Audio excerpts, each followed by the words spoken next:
আসসালামু আলাইকুম। মুমিনুন্নেছা সরকারি মহিলা কলেজ কর্তৃক আয়োজিত আজকের অনলাইন ক্লাসে সবাইকে স্বাগত জানাচ্ছি।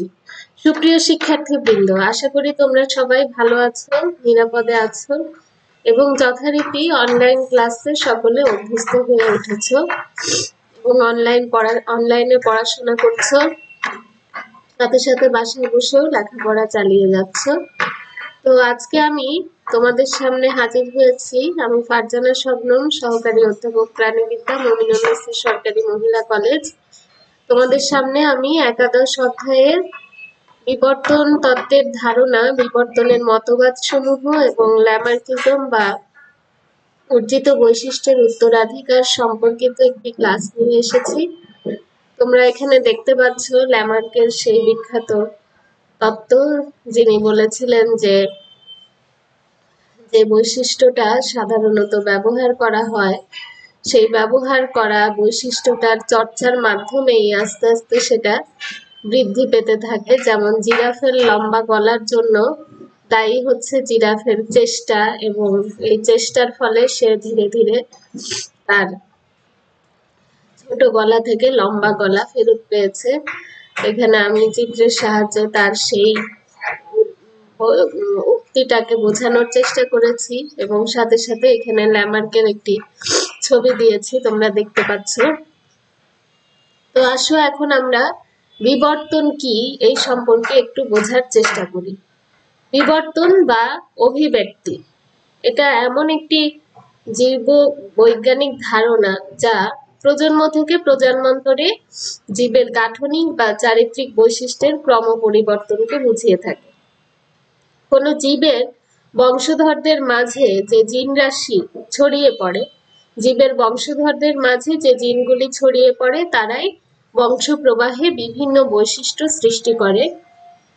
জিনের পরিব্যক্তির মাধ্যমে জীবের নির্দিষ্ট কোনো বংশধরে নতুন বৈশিষ্ট্যের উদ্ভব হতে পারে বা পুরনো বৈশিষ্ট্যের পরিবর্তনও ঘটতে পারে। যদিও একটি প্রজন্মে জীবের বৈশিষ্ট্যের যে পরিবর্তন সাধিত হয় তা খুবই সামান্য, কিন্তু কালক্রমে জীব গোষ্ঠীতে সেই পরিবর্তন উল্লেখযোগ্য হয়ে দেখা দেয়, এমনকি একসময় তা নতুন প্রজাতির উদ্ভবেরও কারণ হয়ে দাঁড়াতে পারে। অর্থাৎ খুব সূক্ষ্ম সূক্ষ্ম পরিবর্তনই ধীরে ধীরে জীবের একটা বিরাট পরিবর্তন, অর্থাৎ কালক্রমে জীব গোষ্ঠীতে সেই পরিবর্তন উল্লেখযোগ্য হয়ে দেখা দেয়। এবং এই পরিবর্তন হয়তো চোখে দেখা যায়, কিন্তু সেই পরিবর্তনটা আসতে লক্ষ লক্ষ বছর সময় লেগে যায় একটু একটু পরিবর্তন হতে হতে। বিভিন্ন প্রজাতির মধ্যকার দৃশ্যমান বিভিন্ন অঙ্গসংস্থানিক ও জিনগত সাদৃশ্যগুলো একটা ধারণা দেয় যে আমাদের পরিচিত সকল প্রজাতির প্রাণী এক ধারাক্রমিক পরিবর্তনের মাধ্যমে একটি সাধারণ পূর্বপুরুষ থেকে ধীরে ধীরে উৎপত্তি লাভ করেছে। এখন আমরা ইতিহাস ঘাটলে কি দেখতে পাই? ইতিহাস ঘাটলে দেখা যায় যে কোনো এক ধরনের জীব অপর এক প্রকার জীব হতে উৎপত্তি লাভ করতে পারে, এমন ধারণা অ্যানাক্সিম্যান্ডার ও এম্পিডোক্লাসের মতো প্রাথমিক কালের কয়েকজন, অর্থাৎ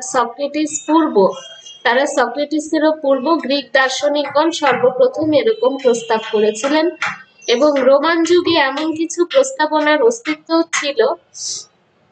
কবি ও দার্শনিক লুক্রেটিয়াস তার বৃহৎ কর্ম de rerum natura on the nature of things এই বইতে এম্পেডোলাক্সের চিন্তাধারাকে অনুসরণ করেন এবং এ সকল জড়বাদী দৃষ্টিভঙ্গির তুলনায় অ্যারিস্টটলবাদ সকল প্রাকৃতিক বস্তুকে নির্ধারিত প্রাকৃতিক সম্ভাবনার বাস্তবায়ন রূপে বিবেচনা করেছিল, এবং এটা ফর্ম থিওরি ও গঠন তত্ত্ব নামে পরিচিত ছিল। অর্থাৎ অ্যারিস্টটলের প্রাকৃতিক বস্তুকে নির্ধারিত যে অ্যারিস্টটলের তত্ত্ব, সেটা ফর্ম থিওরি বা গঠন তত্ত্ব নামে পরিচিত ছিল, এবং এটি ছিল প্রকৃতির মধ্যযুগীয় উদ্দেশ্যবাদী অনুধাবনের একটি অংশ, এবং যাতে সকল বস্তু একটি স্বর্গীয় মহাজাগতিক আদেশের ভূমিকা পালনের জন্য উদ্দিষ্ট। উনি কথা বলেছিলেন এবং উক্ত মতবাদের বৈচিত্র্যই মধ্যযুগে জ্ঞানের মানদণ্ডে পরিণত হয় এবং খ্রিস্ট ধর্মের শিক্ষার মাঝে একীভূত হয়। কিন্তু অ্যারিস্টটল প্রকৃত ধরনের জীব সর্বদা সুনির্দিষ্ট আত্মিক গঠনে অনন্য একক আবির্ভূত হয় এমনটা দাবি করেননি, এবং কিভাবে নতুন ধরনের জীবের উদ্ভব ঘটতে পারে তিনি তার বিশেষায়িত উদাহরণ প্রদান করেন। অর্থাৎ প্রকৃত ধরনের জীব সর্বদা একটি সুনির্দিষ্ট আত্মিক গঠনে অনন্য এককভাবে আবির্ভূত হয়, এটা এরকমটা দাবি তিনি করেননি। এবং কিভাবে নতুন ধরনের জীবের উদ্ভব ঘটতে পারে তিনি তার বিশেষায়িত উদাহরণ প্রদান করেছিলেন। 1700 শতাব্দীতে আধুনিক বিজ্ঞানের নতুন পদ্ধতি অ্যারিস্টটলীয় প্রস্তাবনাকে প্রত্যাখ্যান করে। আধুনিক বিজ্ঞান সকল প্রাকৃতিক ঘটনাকে বস্তুবাদী তত্ত্বের পরিভাষায় ব্যাখ্যা করতে চেয়েছিল, যা সকল দৃশ্যমান বস্তুর জন্য এক হবে এবং তার জন্য কোনো নির্ধারিত প্রাকৃতিক শ্রেণী বা স্বর্গীয় মহাজাগতিক নির্দেশের প্রয়োজন পড়বে না, এরকম চিন্তা ভাবনা ছিল তাদের। অর্থাৎ আধুনিক বিজ্ঞান কি করেছে, যে সকল প্রাকৃতিক ঘটনাকে বস্তুবাদী তত্ত্বের পরিভাষায় ব্যাখ্যা করতে চেয়েছিল। অর্থাৎ এখানে কোনো মহাজাগতিক ব্যাপার স্যাপার নেই, সবকিছু বস্তুবাদী তত্ত্বের আলোকেই সবকিছু পরিচালিত হয়, এরকমই তারা ব্যাখ্যা করতে চেয়েছিল। এবং তার জন্য কোনো নির্ধারিত প্রাকৃতিক শ্রেণী বা স্বর্গীয় মহাজাগতিক নির্দেশেরও কোনো প্রয়োজন পড়ে না। অর্থাৎ নিজের ইচ্ছাতেই সব আপনা আপনি পরিবর্তন হয়, এইভাবেই তারা বলতে চেয়েছিল আর কি। তো যাই হোক, এই নতুন পদক্ষেপে জীববিজ্ঞানের মতো নির্ধারিত প্রাকৃতিক প্রকরণ মতবাদের সর্বশেষ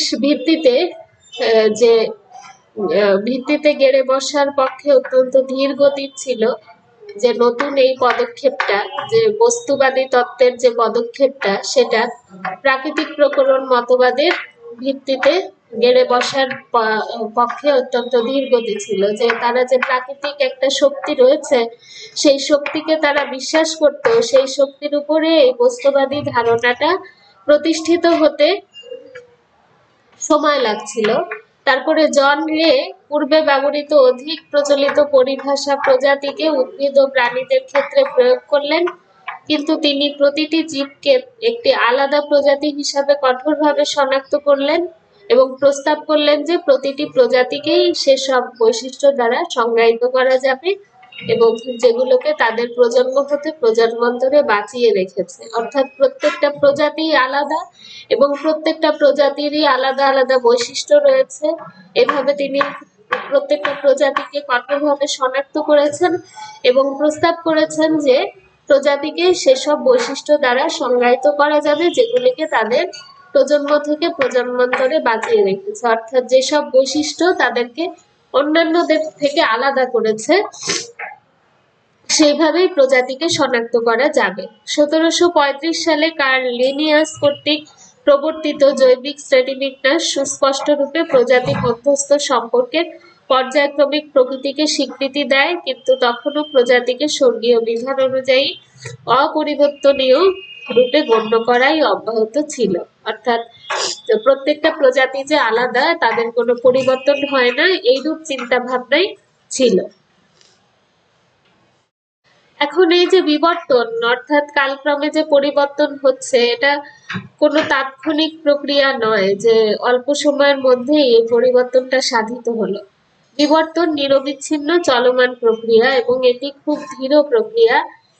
একটি দৃশ্যমান বা চোখে পড়ার মতো বড় ধরনের পরিবর্তনের জন্য সাধারণত লক্ষ লক্ষ বছর লেগে যায়, আর একটি উল্লেখযোগ্য পরিবর্তন সাধিত হওয়ার জন্য একটি জীবগোষ্ঠীকে হাজার হাজার অন্তর্বর্তী অবস্থা পার করতে হয়। সর্বোপরি বিবর্তন সরাসরিভাবে একটি পর্যবেক্ষণলব্ধ ঘটনা, যদিও বিবর্তনের ফলে জীবের অভিযোজন ঘটে, তবুও অধিকাংশ ক্ষেত্রেই বিবর্তন সুনির্দিষ্টভাবে উপকারী হয় না। বিবর্তনের ফলে জীবজগতের নাটকীয় পরিবর্তন সাধিত হয়, এটা সত্যি, কিন্তু একটা ক্ষুদ্র কালখণ্ডের সাপেক্ষে এই পরিবর্তন খুব একটা ধর্তব্য নয়।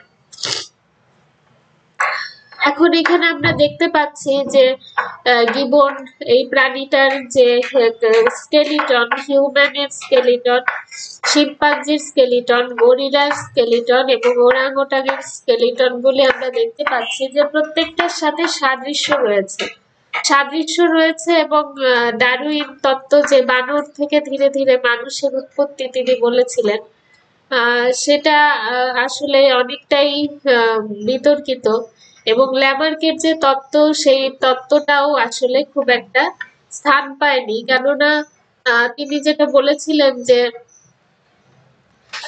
জিরাফের লম্বা গলা, যে তার লম্বা গলা হয়তো আগে ক্ষুদ্র ছিল কিন্তু তার চেষ্টার ফলে ধীরে ধীরে সেটা বড় আকার ধারণ করেছে।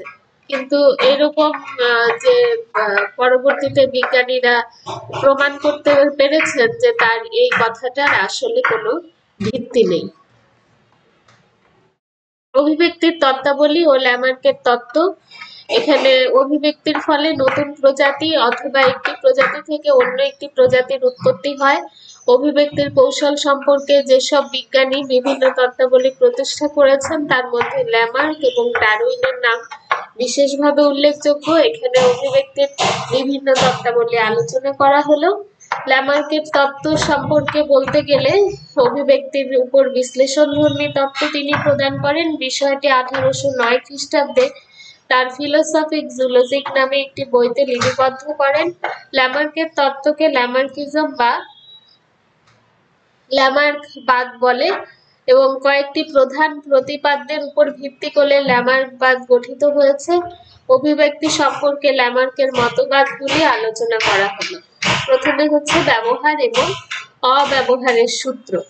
ল্যামার্কের মতে জীবের প্রয়োজনে জীবদেহে কোনো নতুন অঙ্গের উৎপত্তি অথবা কোনো পুরানো অঙ্গের অবলুপ্তি ঘটতে পারে। তার মতে যদি কোনো জীবের কোনো অঙ্গ ধারাবাহিকভাবে ক্রমাগত ব্যবহৃত হয় তবে সেই অঙ্গ পরিবেশের প্রয়োজনীয়তার জন্য ধীরে ধীরে সবল ও সুগঠিত হবে। অন্যদিকে কোনো অঙ্গ পরিবেশের পক্ষে অপ্রয়োজনীয় হলে ওই অঙ্গের আর ব্যবহার থাকে না। সুতরাং ক্রমাগতভাবে অব্যবহারের ফলে অঙ্গটি নিষ্ক্রিয় অঙ্গে পরিণত হয়ে যাবে এবং অবশেষে অবলুপ্ত হয়ে যাবে। ল্যামার্কের মতে অঙ্গের ব্যবহার ও অব্যবহার জীবদেহে পরিবর্তন সূচিত করে, যা জীবের বংশ পরস্পরায় অর্জিত বৈশিষ্ট্য। এটা হচ্ছে ব্যবহার ও ব্যবহারের সূত্র, অর্থাৎ ল অফ ইউজ অ্যান্ড ডিসইউজ। তারপরে দ্বিতীয় সূত্রটা হচ্ছে পরিবেশের প্রভাব ও জীবের সচেষ্টতা, অর্থাৎ ইফোর্টস। সদা পরিবর্তনশীল পরিবেশে জীব নিজেকে উপযুক্ত রূপে মানিয়ে নেওয়ার জন্য সবসময় চেষ্টা করে। এটি জীবের একটি সহজাত প্রবৃত্তি। স্বাভাবিকভাবে পরিবর্তনশীল পরিবেশে নিজেকে অভিযোজিত করতে জীবদেহে নানা রকম পরিবর্তন দেখা যায়। ল্যামার্কের মতে জীব সজ্ঞানে নিজের চেষ্টায় বিশেষ কোনো অঙ্গের বৃদ্ধি অথবা ক্ষয় করে বিবর্তনের ধারা পরিবর্তন করতে পারে। এটাও একটি জীবের অর্জিত বৈশিষ্ট্য। এখানে আমরা দেখতে পাচ্ছি জিরাফ তার যে গলার ব্যবহার, মানে সব সময় তার উঁচু ডালের প্রতি যে আকর্ষণ এবং নিচের ডালগুলি খেতে খেতে হয়তো পাতাগুলি হারিয়ে যায়, পাতাগুলি শেষ হয়ে যায়, তখন সে উঁচু ডালের পাতা খেতে শুরু করে এবং খেতে খেতে এক সময় তার এই ব্যবহার অব্যবহারের সূত্রের সাথে মিলিয়ে তার গলাটা আস্তে আস্তে ধীরে ধীরে লম্বা আকার ধারণ করে বলে ল্যামার্ক সূত্র প্রদান করেছিলেন। তারপরে 3 নম্বর সূত্র হচ্ছে অর্জিত বৈশিষ্ট্যের বংশানুসরণ, অর্থাৎ ইনহেরিটেন্স অফ অ্যাকোয়ার্ড ক্যারেক্টারিস্টিক্স।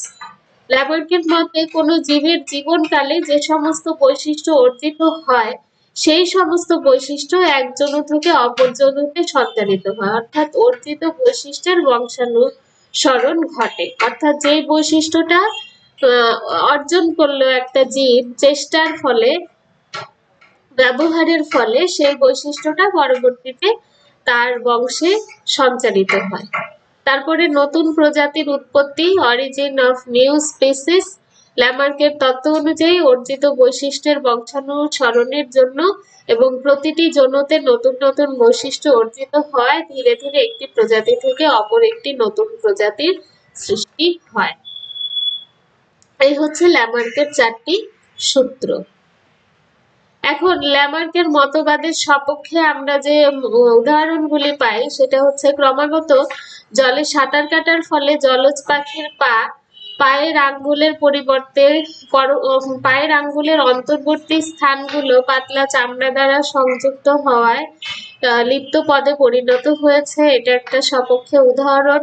এবং সাপের পূর্বপুরুষদের গিরগিটির মতো 4টি পা ছিল, কিন্তু ভূগর্ভ অভিযোজনের জন্য পায়ের ক্রমাগত অব্যবহারের ফলে বর্তমানে ওই বৈশিষ্ট্যটি সম্পূর্ণরূপে লুপ্ত হয়েছে, এটা একটা সপক্ষের উদাহরণ। উট পাখির পূর্বপুরুষদের সক্রিয় ডানা ছিল এবং তারা আকাশে উঠতে পারত, কিন্তু বংশানুক্রমে ডানার ব্যবহার না থাকায় এখন সেটি লুপ্তপ্রায় অঙ্গে পরিণত হয়েছে। তারপরে ল্যামার্কের মতে জিরাফের সুদীর্ঘ গ্রীবা খুব উঁচু গাছ থেকে পাতা সংগ্রহের জন্য অর্জিত বৈশিষ্ট্যের বংশানুসরণের ফলেই ঘটেছে।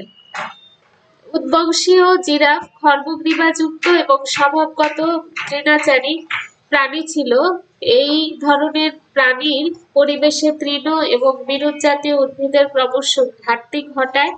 তারা অপেক্ষাকৃত উঁচু গাছের পাতা খেতে শুরু করে এবং উঁচু গাছের পাতা নাগালে পাওয়ার জন্য উদ্বংশীয় জিরাফের গ্রীবা ও অগ্রপাত দুটি লম্বা হতে থাকে এবং দেহের অভ্যন্তরীণ প্রয়োজনে গ্রীবার প্রসারণ ফলে অর্জিত বৈশিষ্ট্যের বংশানুসরণের মাধ্যমে খর্বগ্রীবাযুক্ত উদ্বংশীয় জিরাফ থেকে বর্তমানকালের দীর্ঘ গ্রীবাযুক্ত জিরাফের উৎপত্তি ঘটে বলে ল্যামার্ক ধারণা প্রদান করেছেন।